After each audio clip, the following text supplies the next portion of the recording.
শুভ দুপুর বন্ধুরা। আজকে ষষ্ঠী, অরণ্য ষষ্ঠী বা জামাই ষষ্ঠী যেটাই বলে।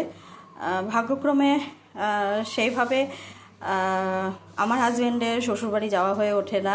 এক নম্বর শ্বশুরমশাই নেই। আমার বাবা অনেক দিনই হলো এই পৃথিবীর সমস্ত মায়া ত্যাগ করে অনেক দূর চলে গেছে। আর আছে আমার মা, ভাই থাকে অনেক দূরে। সেই কারণে আমার সেভাবে যাওয়া হয়ে ওঠে না।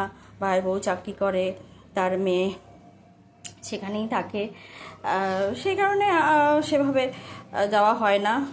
প্রথম বছরে প্রথম ষষ্ঠীও হয়নি আমার শ্বশুরমশাই হঠাৎ অসুস্থ হয়ে যাওয়ার কারণে।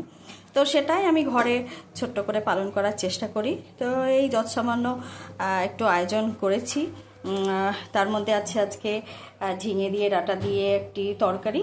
তো এতে চিংড়ি মাছ দিলে ভালো হয়, তো চিংড়ি মাছ আসেনি আজকে। তো আর সঙ্গে আছে ট্যাংরা মাছের একটা ঝাল ঝোল যেটা বলতে পারেন। ট্যাংরা মাছগুলো বেশ বড় বড় পেটে, ডিমও ছিল। আমি আবার ডিমটাকে বের করে নিয়েছি।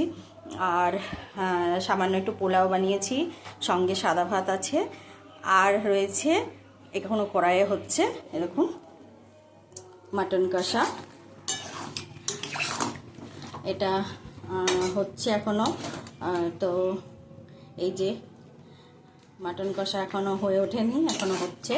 তো তো এটা হতে হতে আমার সব রান্না মোটামুটি কমপ্লিট। আর কিছু ভাজা আছে যেটা একটু পরে করব।